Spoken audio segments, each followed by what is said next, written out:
tal? ¿Cómo están todos? Muy buen día. Bienvenidos a este octavo congreso virtual del Centro de Ciencias Agropecuarias. Estamos aquí en el Auditorio B y vamos a iniciar con esta plática que nos va a impartir la doctora Irene Iglesias Martín, de quien voy a dar una breve semblanza. La doctora Irene es epidemióloga veterinaria por la Universidad Complutense de Madrid.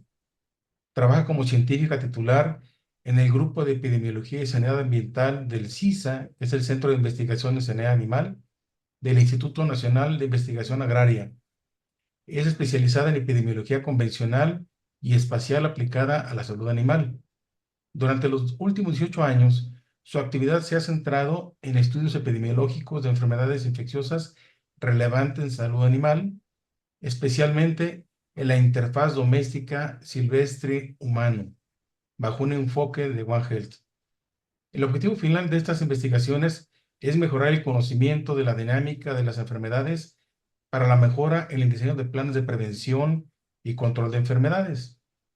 Muchos de los resultados obtenidos se han transferido y aplicado a nivel nacional e internacional para mejorar los planes de vigilancia y control de enfermedades tan relevantes para la sanidad animal o la salud pública, como es la influenza aviar altamente patógena, la peste porcina africana, el SARS-CoV-2, la rabia y la salmonela.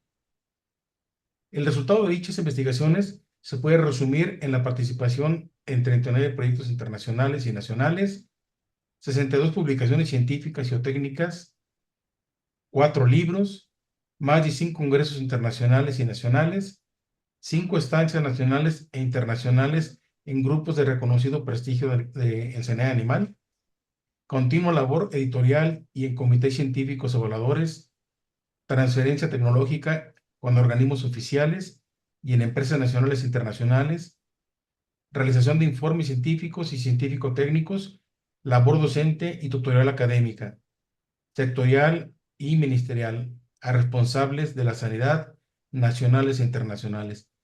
Nos va a impartir la ponencia One Health y Epidemiología Espacial, el poder de la salud integrada en el siglo XXI. Doctora, bienvenida y es suya la palabra. Muy amable, gracias. Muchas gracias, doctor Segura. Y bueno, muchas gracias a todos por estar aquí, por darme esta oportunidad de contaros un poco lo que hacemos en nuestro grupo con las herramientas de la epidemiología espacial. ¿Vale? Voy a compartir. em, ¿Veis bien la presentación? ¿Se está viendo bien? Sí, se ve bien. A ver. Sí, se ve bien. Vale, perfecto, fenomenal. Bueno, pues como ha dicho el doctor Segura, voy a hablar de una salud, de salud global y de epidemiología espacial, para ver las herramientas que tenemos en este siglo para luchar frente a las enfermedades, especialmente aquellas enfermedades compartidas entre fauna silvestre, fauna, animales domésticos y salud pública y personas.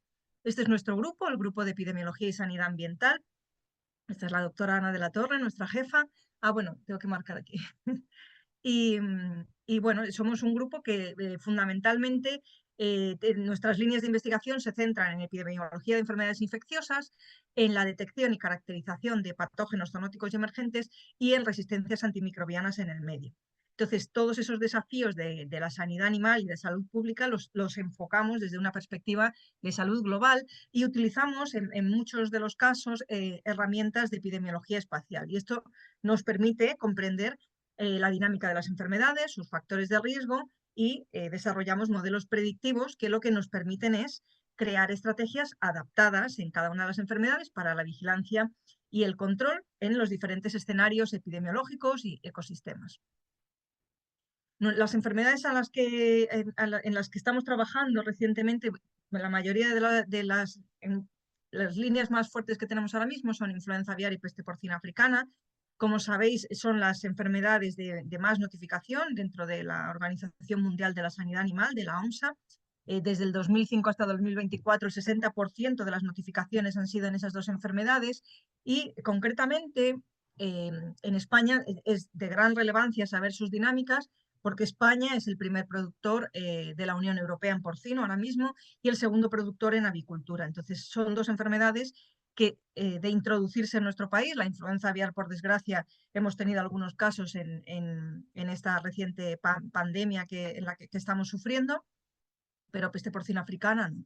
Peste porcina africana ha entrado en la Unión Europea, como veremos ahora, pero España está libre de ella. Entonces, son enfermedades que afectan mucho a ambos sectores, como sabéis, y os voy a contar ejemplos de ambas enfermedades, ¿vale? A ver, porque me salen aquí, ya me pasó la otra vez, unos subtítulos, me voy a poner aquí. Perdonadme un segundo, a ver si soy capaz. Ahora, vale. Perdón. Bueno, las enfermedades zoonóticas, las compartidas entre personas y animales, como son la influenza aviar, que ahora la veremos, o rabia o ébola, salmonela, y enfermedades compartidas entre animales domésticos y silvestres, como la peste porcina africana, como la propia influenza aviar, pues tienen un impacto muy importante en la salud y en las economías a nivel global. Actualmente, el concepto One Health contempla este reto. Se ha hecho evidente que la separación histórica de la vigilancia de enfermedades animales y de personas de manera separada ignora esa conexión inherente entre los sistemas biológicos, y dentro de estas enfermedades compartidas la ubicación espacial es esencial porque desde el punto de vista epidemiológico nos permite explorar la situación de la pandemia, identificar los parámetros de transmisión, ver cómo se están agrupando los casos en el espacio, identificar factores de riesgo dentro de esas agrupaciones, desarrollar sistemas de alerta a tiempo real, como veremos ahora, y comunicar los resultados. No es lo mismo que yo diga, en México tenemos 5 zonas afectadas por influenza aviar, que muestre un mapa y se vean claramente esas zonas. Entonces, la ubicación espacial es fundamental en la epidemiología y es importante incorporarla como herramientas habituales para poder explorar la dinámica de las enfermedades. Pero esta visión global de la sanidad animal tiene una gran debilidad en la sanidad de la fauna silvestre, porque muchas veces falta información, no tenemos los censos ni las localizaciones exactas de las poblaciones en fauna silvestre. Entonces, la fauna silvestre, que como sabéis engloba importantes reservorios que son muy difíciles de controlar, requiere tratamientos específicas, herramientas específicas como es la epidemiología espacial, que lo que nos permite es suplir esa falta de información, como vamos a ver en los siguientes ejemplos de peste porcina africana y de influenza aviar. Vamos a ver unos ejemplos de cada una de ellas. La peste porcina africana, como sabéis, afecta a fauna silvestre, jabalí, y por supuesto a fauna doméstica, a los suidos. La influenza aviar afecta a aves domésticas, a aves silvestres, tiene un potencial zoonótico elevado y además, bueno, ahora mismo está afectando también a varios mamíferos, tanto domésticos como silvestres, como veremos más adelante. Si nos da tiempo, que no lo sé, podemos ver también cómo hemos hecho estudios de epidemiología espacial en la interfaz fauna silvestre, salud pública, pero en aves cercanas a nosotros, en los parques, en las cotorras argentinas, que en España, bueno, tenemos una población, son animales exóticos aquí, pero tenemos una población y son potenciales transmisores de enfermedades como la sitacosis. Y también, si nos da tiempo, podemos ver cómo hemos hecho estudios de epidemiología espacial en coronavirus, pero esta vez la dirección era mascotas infectadas por sus propios dueños durante la pandemia de SARS-CoV-2, del coronavirus en el 2020. Vamos a empezar con la peste porcina africana, perdón. La peste porcina africana, como sabéis, es una enfermedad infecciosa que afecta fundamentalmente al cerdo doméstico, al jabalí. Sabéis que está causada por el virus de la familia Asfaviridae, es un virus ADN de gran tamaño, aproximadamente 200 nanómetros, y con una estructura compleja que incluye 54 proteínas estructurales. Es por eso que es tan complicado desarrollar una vacuna de alta efectividad frente a ella.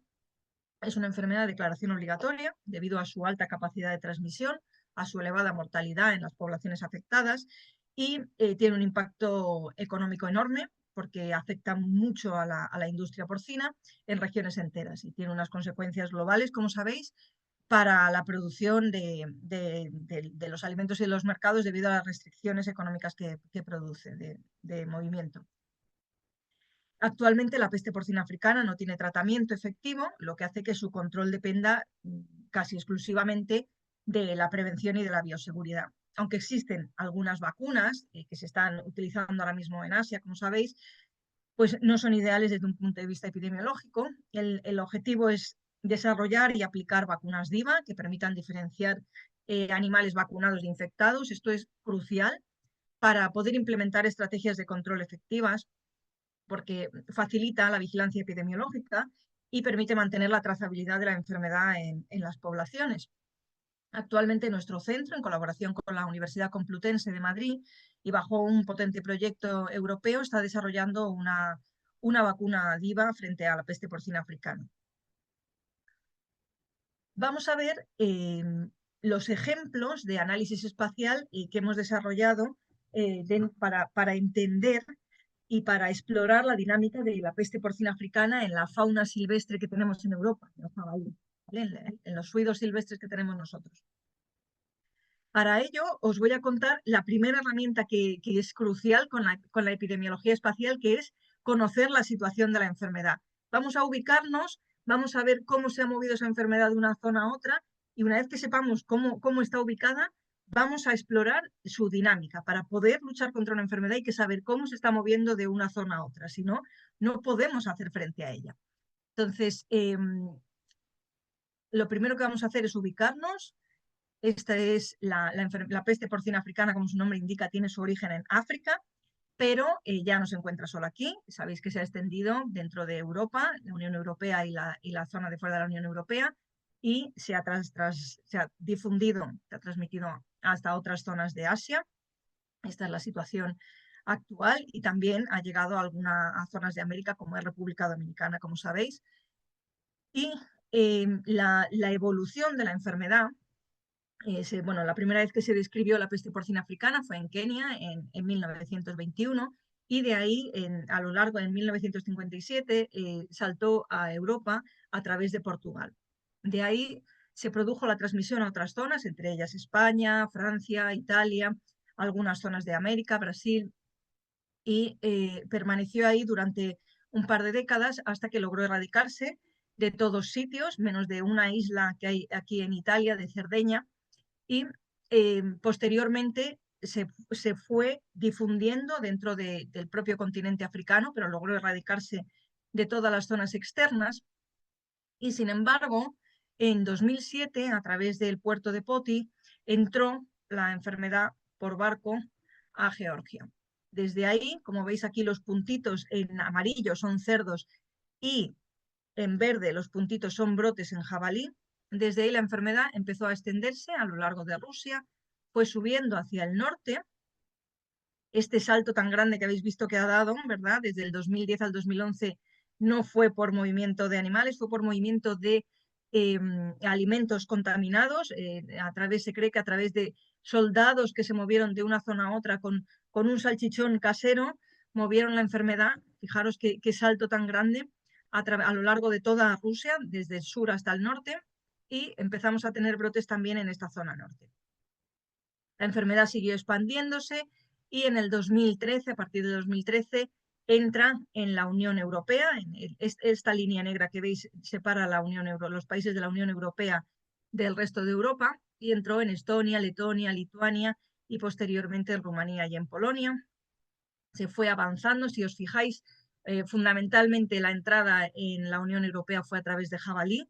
El jabalí fue haciendo que la enfermedad se fuera moviendo del este hacia el oeste, y permaneció bastante tiempo aquí paralizada. En Polonia hicieron una labor muy fuerte para frenarla, pero inevitablemente fue avanzando. En Bielorrusia y en Ucrania también se fue expandiendo en diferentes granjas de cerdos. Aquí entró en República Checa, pero la contuvieron muy bien.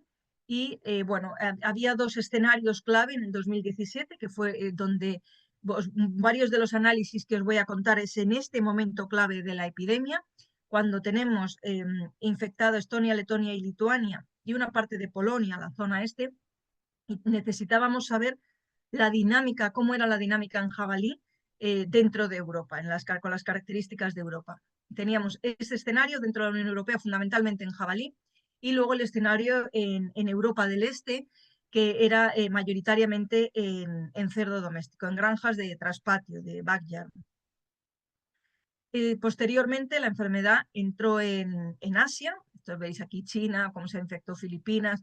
Aquí cambian de color los brotes porque tenemos un chico nuevo incorporado en nuestro grupo, un físico maravilloso que programa fenomenal, pero que decidió que los cerditos tenían que ir en rosa y ahora van en rosa, los brotes de doméstico. Entonces aquí veis cómo está la enfermedad que entró en Asia en el 18.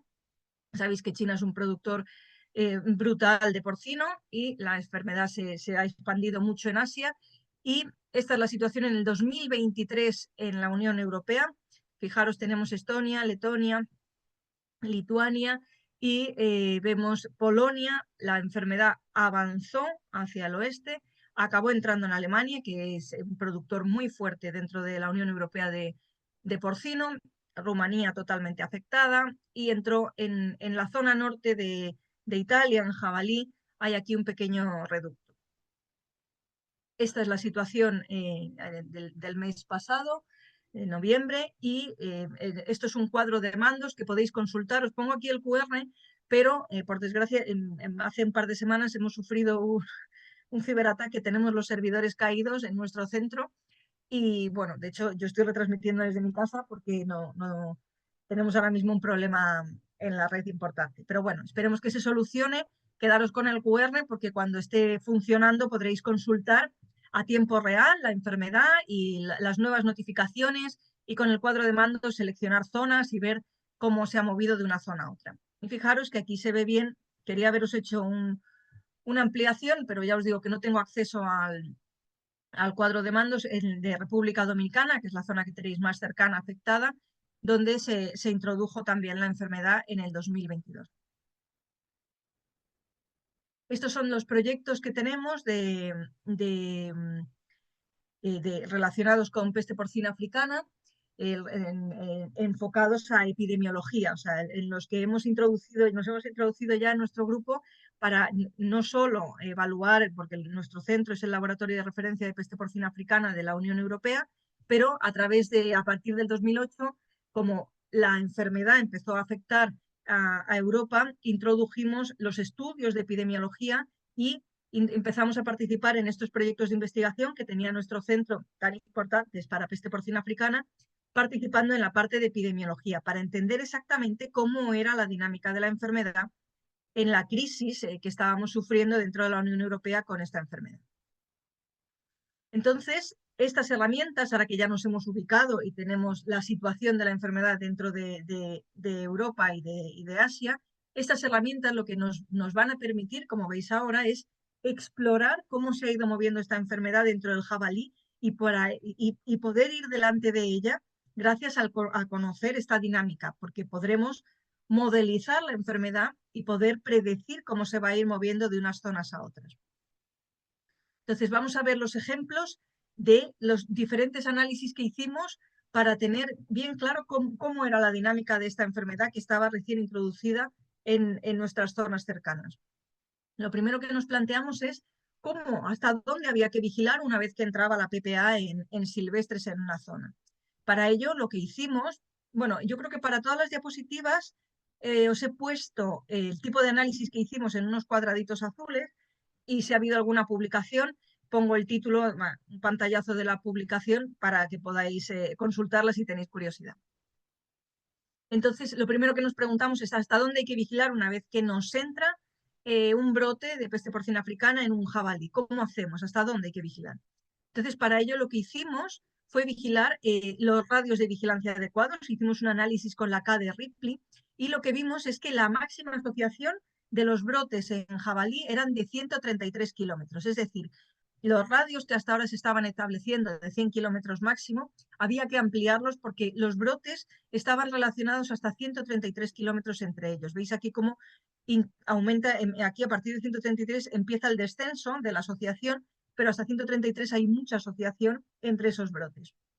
Entonces, con eso ajustamos los radios de vigilancia para que fueran adecuados al riesgo de que se estuviera transmitiendo a tanta distancia. Después, lo que nos preguntamos es ¿cuántos animales infecta un animal en un periodo de tiempo? Entonces, para ello, calculamos la tasa de transmisión, la R0, la tasa de transmisión inicial en una enfermedad.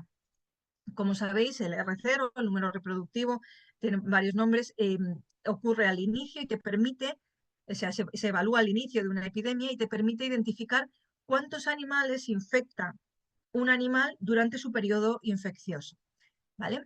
Entonces, lo que hicimos fue analizar las agrupaciones en espacio y en tiempo de la peste porcina africana en jabalí, cuando se había introducido aquí en Georgia y había ido subiendo por toda Rusia, y dentro de esas agrupaciones asumimos que los brotes, como estaban agrupados en espacio y en tiempo, estaban relacionados entre sí. Una vez que sabemos que estaban relacionados entre sí, identificamos la tasa de transmisión dentro de cada una de esas agrupaciones.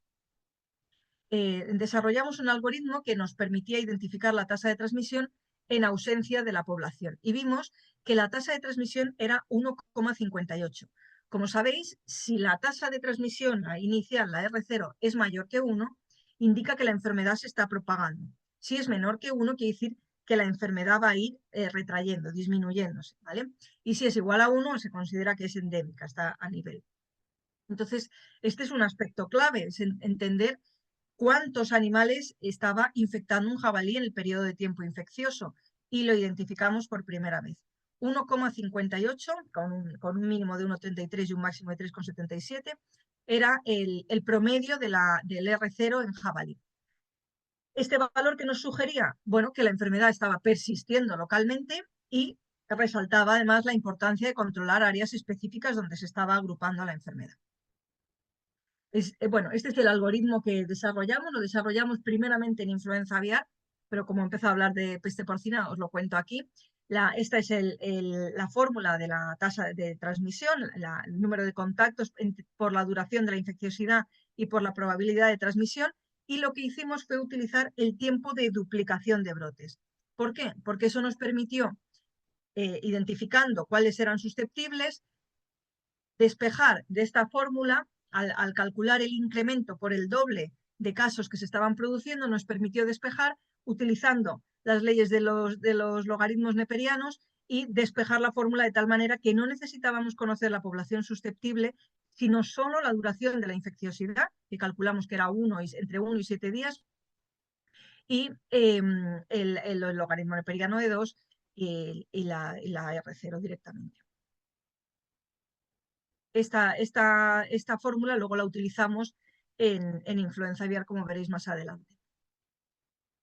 Otra de las preguntas que nos hacíamos era, vale, tenemos la enfermedad en cerdo doméstico y en jabalí, pero ¿qué papel está jugando el jabalí en la transmisión de la enfermedad?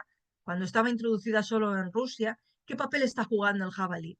Entonces, lo que hicimos, queríamos identificar en cada una de las zonas dónde estaba entrando primero la enfermedad, por cerdo o por jabalí. ¿Cómo podíamos analizar eso? De nuevo, utilizamos epidemiología espacial, utilizamos una técnica de interpolación que se llama kriging, crigeo, que está desarrollada para evaluar zonas de minas. Se desarrolló en África para evaluar dónde había más probabilidad de encontrar zonas de minas, pero nosotros la hemos utilizado aquí para interpolar la probabilidad con el tiempo. Entonces, lo que hicimos fue interpolar el tiempo de los brotes de cerdo, ¿no? en cerdo doméstico, y interpolar las fechas de los brotes en jabalí. Entonces, teniendo los dos crigeos realizados con su tiempo, lo que hicimos fue restar uno sobre otro, de tal manera que vimos en qué zona había entrado antes, si por cerdo o por jabalí. Entonces, aquí veis las zonas en las que la probabilidad de entrada ha sido por jabalí, que aparecen en verde, y otras zonas que aparecen en amarillo, donde la probabilidad de entrada era más probable que hubiera sido por cerdo doméstico, porque eran los primeros brotes. Eso, por supuesto, con el sesgo asociado de que los brotes en domésticos se visualizan antes. Entonces, lo que vimos es que el cerdo era una de las fuentes de casos de PPA más importantes en Rusia. Se analizaron cerca de 1.300 brotes y durante el 2007 y 2017, y identificamos las áreas donde el jabalí o el cerdo doméstico fueron la fuente de infección. Lo que vimos fue las etapas diferentes a lo largo del tiempo donde la potencial fuente había sido más importante del jabalí y el cerdo doméstico. Vemos que empezó siendo el jabalí, pero posteriormente fue el cerdo, luego un poquito de jabalí en 2013, y esto es importante, ahora os diré por qué, y posteriormente ya la fuente más importante fue el cerdo doméstico, como veis aquí en este pico, perdón, en amarillo. Y bueno, lo que nos aportó este estudio es cómo el origen de la infección fue cambiando a lo largo de las etapas de la epidemia y ver que habían sido diferentes la potencialidad de uno y de otro, pero que en términos generales el cerdo había sido más importante en la transmisión, un 55%, con respecto al jabalí. Y además, este pico que os he dicho que era importante, bueno, que ahora no se ve, este pico de aquí, que es importante en el 2013, veréis ahora que cobra importancia cuando veamos en el mapa, porque está relacionado con esta zona que fue a través de la cual se nos introdujo la enfermedad en la Unión Europea, ¿vale? Entonces, esta zona de aquí, del 2013, que está relacionada con el pico de aquí, del 2013 en jabalí, es una zona clave porque a partir de ahí se introdujo la enfermedad por Bielorrusia, por jabalí, y se introdujo en la Unión Europea. Esa es nuestra entrada y fue por movimiento de jabalí de una manera muy importante en esta etapa del 2013. Eso lo habíamos hecho ya un modelo de simulación de la entrada, un análisis de riesgo con componente espacial. Habíamos realizado un modelo de simulación de la entrada de peste porcina africana en la Unión Europea por jabalí y ya habíamos identificado que iba a entrar por esas zonas en relación con la distancia a los brotes que ocurrían en Rusia, y todos los países que habían sido considerados de mayor riesgo, pues por desgracia presentan la enfermedad en la actualidad. Veis que era toda esta zona, esta es la situación en el 2014. Mediante un análisis espaciotemporal, como el que habíamos realizado antes, pero esta vez ya centrado en la Unión Europea, lo que quisimos estudiar fue cómo era la dinámica, pero enfocándonos en el porcentaje de jabalíes seropositivos que se encontraban dentro de estas agrupaciones. Lo que queríamos ver era qué agrupaciones habíamos encontrado, qué brotes relacionados entre ellos, y dentro de ellos cuántos jabalíes seropositivos a la enfermedad habíamos ido encontrando a lo largo del tiempo. Y lo que encontramos fue un patrón claro. Con el tiempo, especialmente en las áreas donde la infección había persistido, el porcentaje de jabalíes seropositivo había aumentado significativamente. Esto indica una transición de infecciones agudas con síntomas claros hacia infecciones crónicas o incluso subclínicas. Y bueno, la aparición, como sabéis, de cepas moderadamente virulentas pues complica el diagnóstico y el control, porque estas cepas pueden pasar más desapercibidas, no producen mortalidad y pueden prolongar la epidemia y aumentar el riesgo de transmisión. Estos fueron los porcentajes que fuimos encontrando a lo largo del 2014, cuando se introdujo la enfermedad, 15, 16, 17, los porcentajes de jabalíes positivos a las serologías, a peste porcina africana. Entonces, bueno, o sea, como sabéis, la persistencia de la peste porcina africana, el papel de los seropositivos es crucial porque pueden seguir transmitiendo de forma subclínica y aumenta el riesgo de diseminación, pasando desapercibido. Y entonces ya teníamos la enfermedad en toda esta zona de la Unión Europea y queríamos saber cómo iba a evolucionar, a qué iba a mover la enfermedad. Entonces, para ello volvimos a utilizar una herramienta de epidemiología espacial, que es el CRIGEO, el que acabamos de ver, y lo que hicimos es crigear el tiempo, pero esta vez con otra función. Queríamos saber qué velocidad iba a tener la ola, el frente, la ola epidémica, y lo que hicimos fue crigear el tiempo en esta zona. Veis aquí las líneas de tiempo, igual que cuando ves las alturas en la montaña, lo que pasa es que estos son líneas de tiempo. Cuando están más cercas quiere decir que la velocidad va más despacio, porque es una fecha y otra fecha muy cercanas, con lo cual quiere decir que la velocidad es más lenta. Aquí, cuando están más separadas, es que la velocidad es más rápida. Entonces lo que hicimos fue crigear el tiempo de nuevo.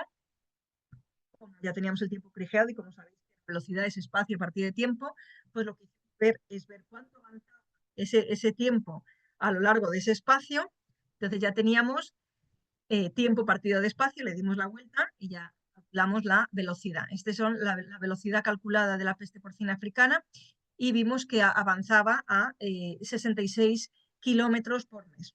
¿Vale? Este es el estudio que realizamos y que nos permitió saber la velocidad de avance de la enfermedad.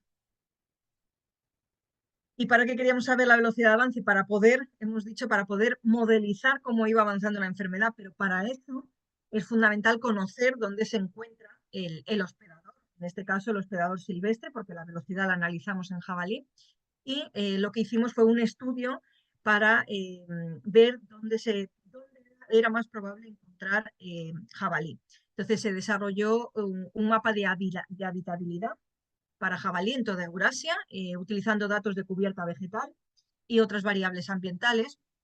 Y este enfoque lo que nos permitió es identificar áreas más adecuadas para la presencia de jabalí.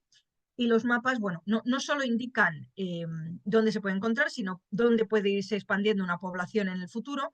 Y muy importante es que nos permite evaluar los corredores. Ya sabemos a qué velocidad va la enfermedad, pues con este mapa podemos ver los corredores, cómo se movería de esta zona a esta otra zona a través de estas áreas de suitability, ¿vale? Es fundamental. Este mapa también está disponible, aquí tenéis el QR, pero ya os digo que por el ciberataque que tenemos, los servidores ahora mismo están caídos, no se puede consultar, pero espero que en breve, en un par de semanas, esté todo resuelto y disponible. Y por último, os quiero contar un estudio que estamos desarrollando actualmente, que está centrado en evaluar la eficacia de la vacunación en fauna silvestre como herramienta para la peste porcina africana. En este trabajo, lo que hemos hecho es modelizar diferentes escenarios de vacunación en población de jabalí y el objetivo es entender cómo y en cuánto tiempo se extendería la enfermedad en cada escenario. Las vacunas se darían vía oral y los mapas que se están mostrando aquí lo que ilustran es la diferencia entre ambos escenarios, sin vacunar y con vacunación. Entonces se ve claramente una propagación más rápida y extensa de la enfermedad en una zona sin vacunar, mientras que en el escenario con vacunación la propagación se reduce significativamente.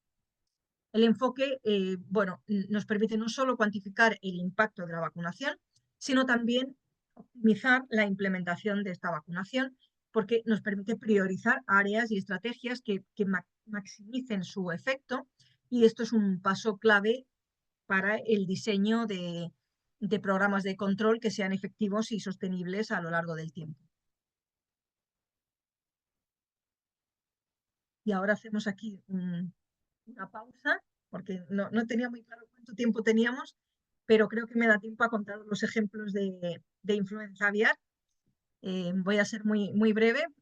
Sé que algunos de vosotros habéis visto ya el sistema de alerta, pero lo que voy a contar son ejemplos de epidemiología espacial aplicada a influenza aviar en la primera ola que hemos tenido a lo largo de este siglo.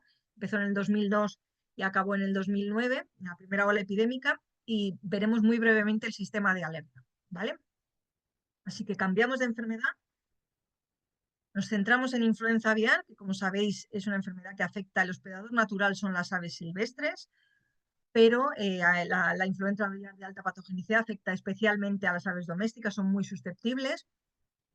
Estamos viviendo una epidemia sin precedentes, es una enfermedad con potencial zoonótico, ha producido desde el 2002 más de 50 muertes en personas y eso es como aunque el hospedador natural son las aves silvestres, actualmente tenemos la enfermedad en diferentes tipos de especies, no solo las aves domésticas, por desgracia la pandemia actual ha tenido una incidencia muy elevada y se han afectado muchos mamíferos, incluyendo especies peleteras, incluyendo gatos, incluyendo recientemente en 2024 el ganado vacuno lechero en Estados Unidos, como sabéis, y multitud de mamíferos marinos, especialmente en América del Sur, que se han visto afectados, además de los propios mamíferos carroñeros que se han comido, pues como los zorros, mapaches, que han comido aves moribundas o cadáveres y se han afectado también por la enfermedad.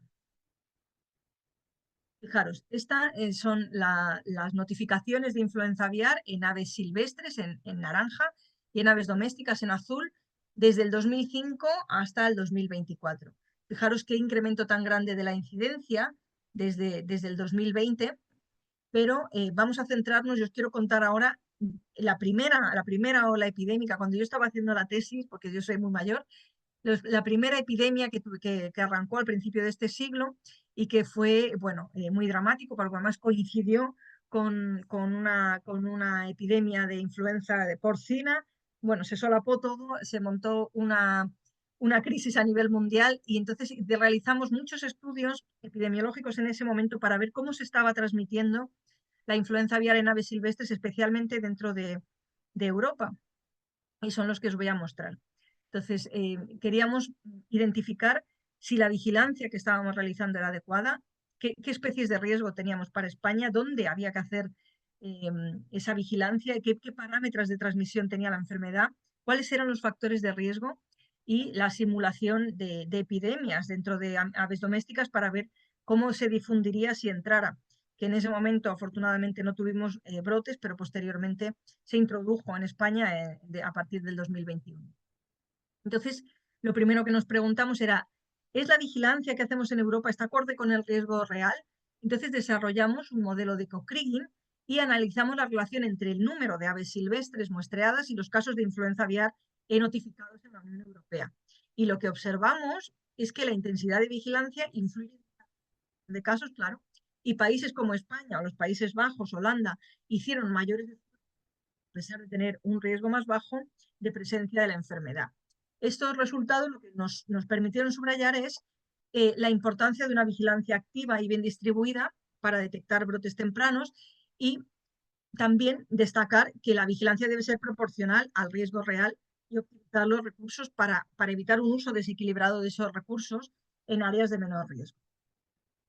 Posteriormente, como España es un destino importante para aves acuáticas migratorias, lo que hicimos fue identificar qué especies eran de mayor riesgo. Para ello analizamos movimientos de migración, de datos de anillamiento, identificamos las especies de mayor riesgo, cómo iban haciendo las paradas en los stopover y de dónde nos podían llegar, y además a qué zonas de España podían llegar con mayor riesgo. Entonces vimos que provincias en donde están ubicados los grandes humedales, como es el de Doñana o el delta del Ebro, que aquí aparecen en marrón más oscuro, fueron identificados como puntos críticos debido a su alta densidad de aves y su proximidad a las rutas migratorias. Entonces, esas áreas vimos que debían ser priorizadas. Pensad que hasta ese momento la gripe aviar transcurría, fundamentalmente había brotes en Asia, pero era muy raro que hubiera brotes de alta patogenicidad.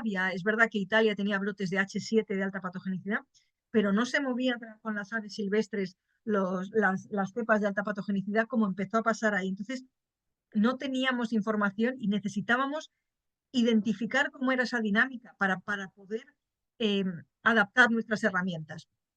Entonces, identificamos especies para España, zonas para España y las velocidades a las que podía llegar. Posteriormente, vimos dónde se estaba transmitiendo la influenza aviar en aves silvestres en Europa con una mayor frecuencia. Analizamos con un clúster espacio-temporal agrupaciones en espacio y en tiempo, y dentro de ellas fue donde calculamos la tasa de transmisión, como os he contado antes, con ese algoritmo que no necesita los datos de población subyacente. Entonces se vio que la tasa de transmisión estaba estimada entre 1,1 y 3,4 y que la media era 1,7. Entonces subrayaba el rol de las aves silvestres como reservorios en la dinámica de la enfermedad y su capacidad para transmitirla. Y este análisis de R0 lo que nos permitió ver es que, aunque la tasa de transmisión que se había evaluado en domésticas era mayor, aunque la tasa de transmisión es menor en aves silvestres, nos permitió ver que sí, que en aves silvestres estas poblaciones podían actuar como reservorio. Entonces, esa identificación fue clave para poder además parametrizar modelos con esa tasa de transmisión que hasta entonces no se conocía. Posteriormente, lo que queríamos saber era cuáles eran los factores de riesgo que había relacionados con la enfermedad en el medio. Entonces, lo que hicimos fue analizar como sabéis, que en ese momento el 90% de las notificaciones eran en aves acuáticas. Actualmente está ocurriendo igual, pero no solo aves acuáticas digamos, de agua dulce, sino también aves acuáticas marinas. Pero en ese momento era fundamentalmente patos, cisnes y gansos. y entonces lo que quisimos es ver por qué en algunos humedales sí y en otros humedales no. Entonces identificamos con una regresión logística muy sencilla que los humedales, usamos humedales Ramsar que tienen los datos cogidos de manera homogénea, que todos ellos eran humedales con una zona forestal importante, con aguas mixosalinas y por supuesto eran áreas de importancia en aves acuáticas. Entonces eso nos permitió zonas que nos habían afectado, identificarlas como zonas de riesgo y bueno, identificar una curva de supervivencia del virus en base a la temperatura y lo que hicimos fue traspasar esos resultados a España, donde teníamos más datos de más humedales, además de los Ramsar, y realizar un mapa de riesgo que identificó una zona ya afectada como Salburua como de riesgo, pero una zona que no se había identificado hasta ese momento como Almoguera como una zona de especial. Fijaros que en ese momento lo que vimos es que Doñana, la zona sur de aquí de España, que tiene muchas aves acuáticas, aparecía con menos riesgo porque la temperatura, un factor modulante, porque el virus de la influenza aviar sobrevive muy bien a temperaturas frías, pero mal a altas temperaturas. Y en ese momento nos fue de utilidad para entender por qué Doñana no se había visto afectada, si había llegado el virus no había podido sobrevivir y no se había transmitido a través del agua. Entonces, este fue el estudio de regresión logística, nos permitió identificar factores y posteriormente lo que hicimos fue una simulación de cómo se podría difundir la enfermedad en granjas en esta zona de España, que es Castilla y León, y ver cómo sería la dinámica de la enfermedad en esas granjas, cambiando parámetros, diferentes parámetros. Entonces vimos el tiempo de detección, cuánto duraría la difusión de la enfermedad, qué granjas tendrían una mayor sensibilidad a la enfermedad. Entonces, bueno, es para incorporarlo todo dentro del programa de vigilancia de influenza aviar de esta zona de España, que es Castilla y León, que es muy importante la producción avícola en ella. Pero ahora vamos a la situación actual. Sabéis que estamos en este cuadradito, desde el otoño de 2020 al otoño de 2024 ha habido cambios muy importantes en la enfermedad. Hemos tenido una ampliación de la distribución geográfica, se ha afectado el continente americano entero, de arriba abajo, como sabéis. Un cambio en la estacionalidad, ya no es una enfermedad solo invernal, sino que estamos teniendo notificaciones todo el año. Ha habido un incremento muy grande de la incidencia, tanto en aves silvestres como en domésticas, y ha habido un incremento muy grande de las notificaciones en mamíferos. Entonces, en esta etapa en la que estamos ahora, lo que hemos tenido que ver es, sabiendo que ha habido un cambio en el origen, porque ahora Europa ha pasado a ser el 70% de lo que se ha notificado en Europa, sabiendo que ha habido este incremento tan grande en la incidencia, que algunas zonas son endémicas en aves silvestres, como pronunció la EFSA con respecto a Europa, que ha habido notificaciones en primavera y en verano en varias zonas, como en América del Norte, que eso provocó que cuando bajaron las aves se afectaran nuevas zonas, como bien sabéis, no solo Centroamérica, sino también América del Sur. Todos estos cambios han hecho que hayamos tenido que cambiar nuestras herramientas y hemos desarrollado sistemas de alerta a tiempo real. Porque estamos en una situación sin precedentes, con una elevada mortalidad en las aves silvestres, con una elevada incidencia en el sector avícola, con la transmisión que hemos dicho a mamíferos, no solo los carroñeros, sino también mamíferos domésticos como son los peleteros, como son el vacuno lechero, y todo eso implica también un riesgo, por supuesto, para la salud pública. Entonces, hemos adaptado las herramientas de lucha frente a la enfermedad y hemos visto que ya los movimientos de la enfermedad de una zona a otra principalmente han sido vehiculados por aves silvestres afectadas, pues vamos a monitorizar esos movimientos de aves silvestres y vamos a monitorizar los brotes para de manera conjunta tener un sistema de vigilancia. Y eso es lo que desarrollamos con Difflusion, que yo creo que os lo he contado a algunos de vosotros en la otra charla. Es un modelo, es un análisis, es un sistema de alerta modular que permite, introduciendo los brotes notificados cada semana, teniendo en cuenta los datos de anillamiento, que veis aquí los datos de anillamiento para España, los puntitos verdes son de dónde nos vienen las aves y los amarillos dónde nos llegan. Bueno, pues todo esto son movimientos, por ejemplo, de una especie concreta, del ganso común. Tenemos además para cada una de estas especies de riesgo la probabilidad de que vengan a nuestro país de manera semanal.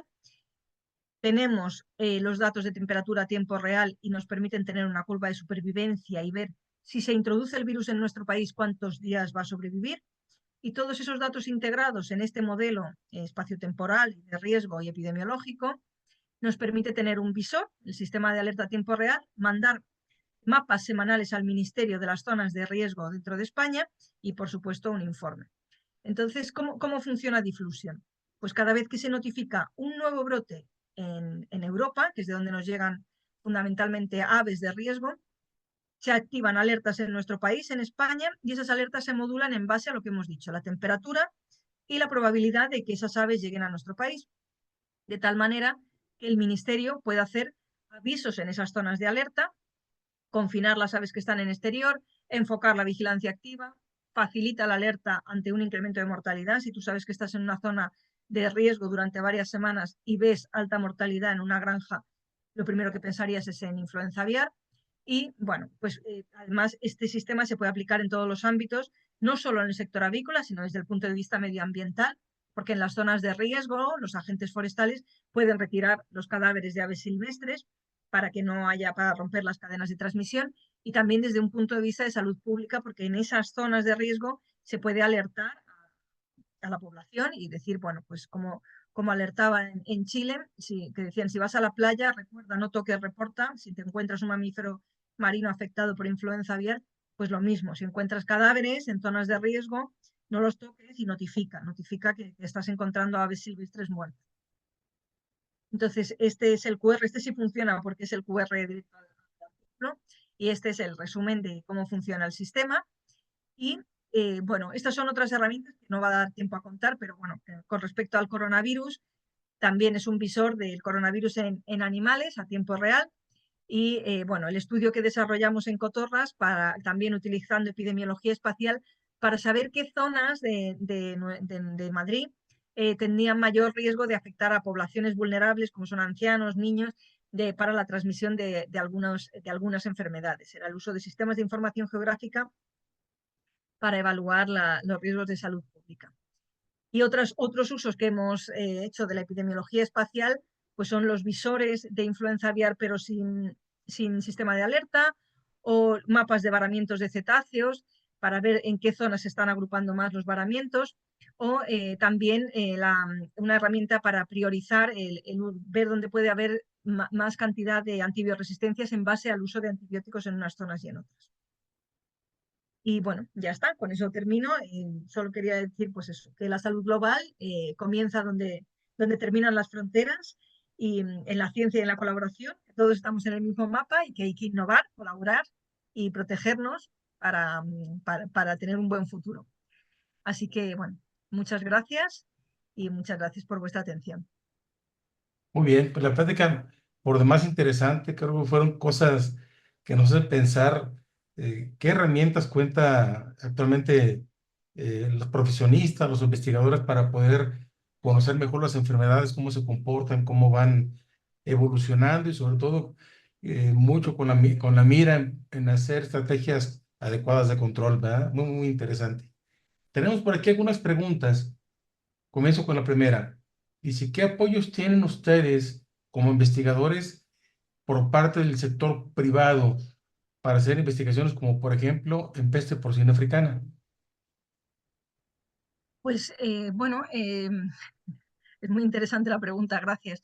En España y en la Unión Europea hay proyectos de investigación que permiten la asociación con empresas, y normalmente los sectores, como sabéis, están agrupados en cooperativas tienen agrupaciones propias que pueden participar con los investigadores dentro de esos proyectos. Entonces, también empresas de laboratorio que vayan a desarrollar, por ejemplo, una vacuna, también pueden participar. Entonces son proyectos combinados con empresas privadas, y se desarrollan los proyectos de manera conjunta. Es un tipo de vía para investigar de manera conjunta con el sector. En concreto, con influenza aviar, nosotros acabamos de ganar un proyecto con el sector del huevo, de la agricultura de puesta, que no me acuerdo cómo la llamáis. Ay, bueno, no me sale. Me hace mucha gracia, pero siempre se me olvida el nombre. Las gallinas de puesta, doctor Segura, como las que ponen huevos, ¿cómo las llamáis? No son ponedoras, como decimos nosotros. No, pues gallina de postura comercial, nosotros le llamamos así, gallina de postura comercial. De postura, eso, de postura. Bueno, pues hemos ganado el proyecto con el sector de postura, y la idea es esta herramienta que os he mostrado de alerta, poderla transferir al sector, y entonces ellos financian esa parte del proyecto para que podamos transferir y que el sector sepa qué zonas tienen de más o menos riesgo y en qué momento, porque son herramientas a tiempo real. Correcto. Aquí una más dice, ¿cuál ha sido el impacto en España respecto al consumo de productos de importación de origen suino? Me imagino que debe ser de otras regiones ahí cercanas de Europa. Sí, pues el impacto ha sido positivo, contra todo pronóstico, pero no por importar, sino por exportar. Claro. España y Alemania, dentro de la Unión Europea, se rifaban siempre el primer puesto de producción porcina. Y cuando entró la peste porcina africana en Alemania, pues España pasó a ser líder en la Unión Europea, no solo porque ha incrementado su producción intra, sino que además hemos empezado a exportar también mucho a Asia, porque Asia se ha visto muy afectado, ha tenido sacrificios masivos y tenía que introducir lechones, y España ha tenido ahí un incremento del sector muy fuerte, Muy con bien, los riesgos que eso conlleva, claro. Pero sí. claro. ¿Qué pruebas serológicas aplicaron para determinar la presencia de peste porcina africana? Eso lo hace el laboratorio de referencia para ver cómo son cómo están los anticuerpos en cada momento. No se hace para todas las muestras, por supuesto, lo que se hace son PCRs, pero en algunos casos sí que se realizan las pruebas serológicas y se ve el número de anticuerpos y se compara con las PCRs de la, de la, de la enfermedad estable. Muy bien. Me imagino yo que han de estar también tomando muestras en rastro con tonsilas. El tipo de muestra, sí. Se coge en bazo, se coge de articulación, Ok, cerebro y médula correcto. y ganglios, sí. Muy bien.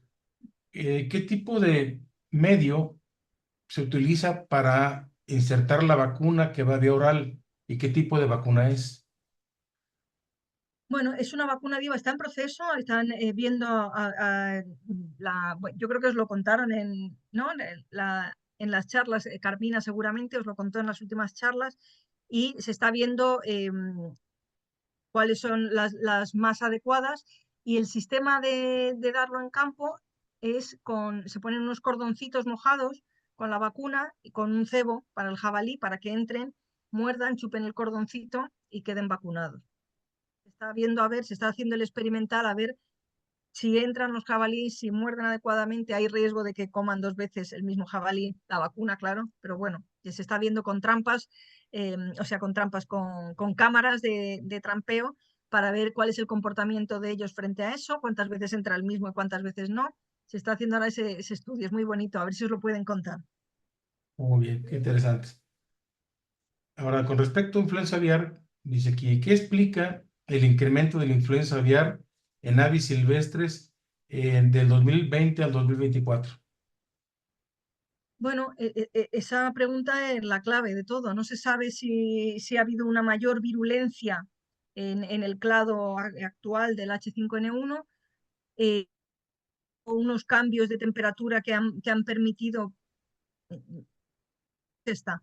Hubo un aumento de temperaturas, se cree que disminuyeron los tamaños de algunos humedales, hizo que hubiera una concentración de algunas poblaciones, y que eso pudo hacer que se incrementara la transmisión. En ese incremento de transmisión, más fue probable que se infectaran especies que nunca se habían afectado porque no estaban tan cercanas a otras, y esas especies que tienen unas rutas diferentes movieran la enfermedad en épocas en las que no se estaba moviendo la enfermedad a otras zonas, y se afectara así un ciclo totalmente habitual.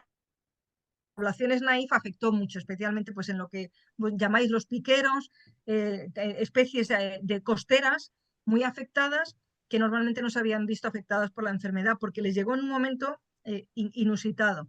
Esa es una de las teorías. Ok, perfecto. Esas son las preguntas que nos hicieron los compañeros, bueno, los alumnos. Estoy buscando por aquí, déjenme ubico. quiero dar lectura al reconocimiento que le hace aquí la institución por su participación. Déjame Muchas ver si lo gracias. puedo aquí compartir. Creo que no más está. Aquí está. A ver. No sé si alcanza a visualizarse en pantalla. Sí, ¿Sí? Bueno, doy lectura. Dice: la Universidad Autónoma de Aguascalientes, a través del Centro de Ciencias Agropecuarias, otorga y presenta reconocimiento a la doctora Irene Iglesias Martín, epidemióloga de la Universidad Complutense de Madrid, por la impartición de la ponencia One Health y Epidemiología Espacial, el poder de la salud integrada en el siglo XXI, en el marco del octavo Congreso Virtual del Centro de Ciencias Agropecuarias, Aguascalientes, México, 9 de diciembre de 2024. Doctora, muchas gracias.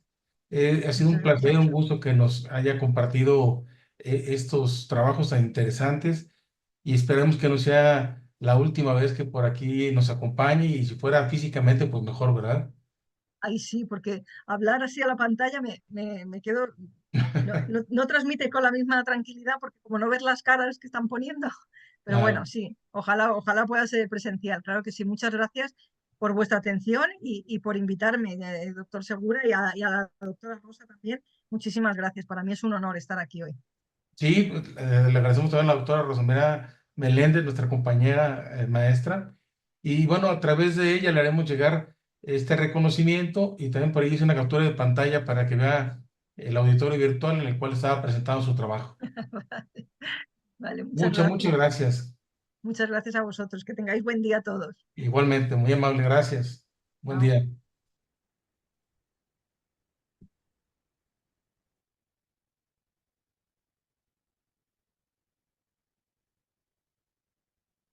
Gracias, compañero.